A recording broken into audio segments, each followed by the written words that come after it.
Atlantic City app on the App Store and Google Play. City-wide Wi-Fi.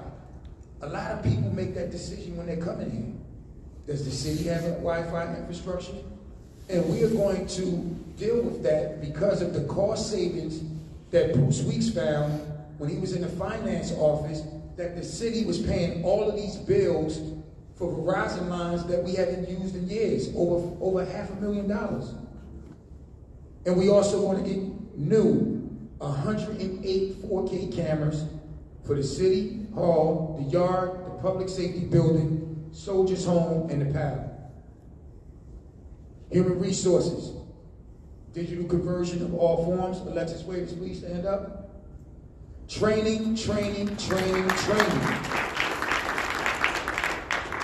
Virtual in-person with ACCC. Customer service training to continue to hear it's a great day here in the city of Atlantic City and more. NeoGov, Office 365 training. We have a new assistant director that has helped that department out extremely. Shanice Jones, please stand up. And the city is now in compliance. We have an affirmative action officer who is born and raised from Atlantic City, and it's going to be her job to work with unions and everything else to make sure that Atlantic City residents get opportunities for this development boom that I'm about to talk about later. Is Ms. Mona Talier? And working with Rutgers University, our CPM class. It's been wildly successful. We're going to do it again in 2021. I know some people in here like, I wish I didn't sign up for that. But we need to revise our salary guide because truth be told, the salaries are so inadequate. We need to do it across the board. And we're working extremely hard to get that salary guide done, because if you look at what someone does in Atlantic City with much more work versus what they're paying in the Central and the North, it's no comparison. We got to value our employees because we lose a lot of good people because of that. And career ladders for employees. I challenged our director. I said, someone needs to know how do they go from, and I'm going to give her a round of applause. Crystal Lewis, stand up.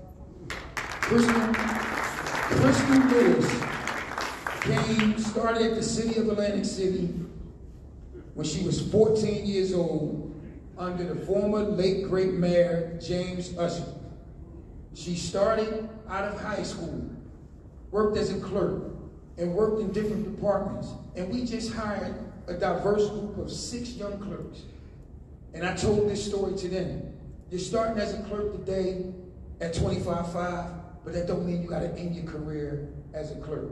Crystal educated herself, college graduate, became a certified public manager, and now today, she is the assistant director of public works.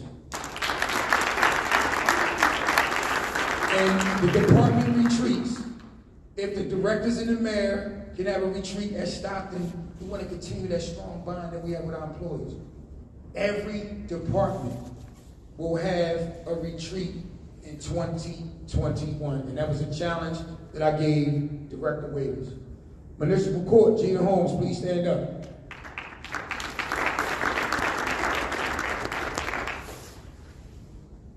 I didn't like what I saw when our officials took the tour of the public safety building. That building was state-of-the-art in 1998. I remember it because that's the year I graduated from college. And I was thinking about taking a job in the juvenile department for Atlantic City, state-of-the-art. That building is horrible. It's in disrepair. That's not what we want the city of Atlantic City and its facilities to look like. We need to be ashamed of ourselves. But guess what? We've seen the problem and we're working on a solution. We need to continue to partner with organizations like VOA to assist the digitally challenged. Everyone doesn't have a computer. You know, so many people, because it's virtual court now, they don't know how to get on a Zoom or anything else. And we also want to put a room aside at the public safety building to assist them with that. Pathways to Change program. Someone that does a crime it doesn't necessarily mean that you always have to go to jail. Under this program, you can get a year of probation, work with Jewish Family Services, Volunteers of America to assist you with wraparound service. Petty crime went up, but major crimes went down. Because it's a pandemic, people are more likely to commit a crime because of their social economic situation. But we need to continue to improve the collection of all our fees and court awareness. We have 2 African American judges, 1 female, and an African American municipal court director. The community needs to see that. They need to get out there in the community more to tell their story. They all from Atlantic City. How do you get there? Let's be an example for the next generation. Let's always look, and that's one of the things that we're doing in this administration. We're replenishing our bench, ladies and gentlemen.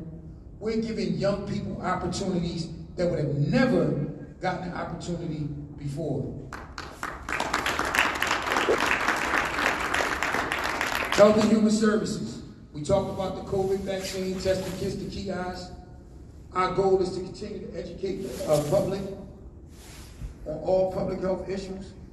We just signed today, thank you DCA, thank you Jacqueline for approving that contract to deal with the vulnerable population outreach coordinator. The city's HR office is busy enough. See, Alexis, I'm throwing you a bone. They're busy enough, we can't do the contact tracing. So we got a local company to provide that.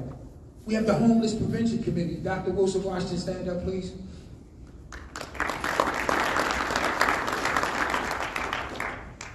And I know a lot of businesses in the Pacific Avenue area, but we really need to move the Needle Exchange from the tourism district and preferably out of Atlantic City. And I don't say that in a mean way.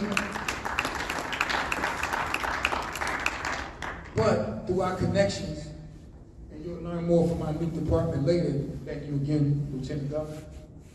We are working with the state on a 55 and over job program. It's really training. I want me to say job, but it will allow people in that age bracket, qualified people, to work at a nonprofit and the state pays you up to $12,000 to $16,000 an hour.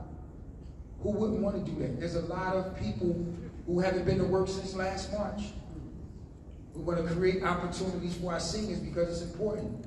And Lieutenant Governor, I remember after our meeting in my office, when we went in my office, and she asked me a question. He was talking about something. She said, "Mayor, who's running all your senior services? Who's doing this?" I said, "What you mean?" She said, "The senior service." I said, "Well, the county runs transport." She's like, "No, I'm talking about services, outreach." I said, "That's a part of my vision. We don't have that." But it's been signed off on, and we're moving forward. We all know from Jim Johnson's report, the infant mortality rate in Atlantic City is #1. But with the new Atlantic Care expansion, which we will talk about later, we'll get our residents better services and more. We also have a feeding initiative with the Touch New Jersey Touch Alliance, where they want to provide meals for seniors once a month, and if we need it, once per week. We are going to do something in a multicultural office that has never been done before. We are about to hire a coordinator for the LGBTQ community. It is extremely important, and that really includes everyone in the community. So that is outstanding. Let's give that a round of applause. Dr. Washington, his health department, we're going to hire nurses, we're going to hire counselors, we're going to hire social workers, because it's important, it's now more important than ever that we do that. Now, here's our robust, much talked about Health and Human Services comprehensive plan, the Division of Youth, Recreation, Senior, and Multicultural Affairs. We got it done for the good people of Atlantic City. So thank you to the state of New Jersey, Kim Holmes for being involved in the process, and now more recently, Jacqueline. We will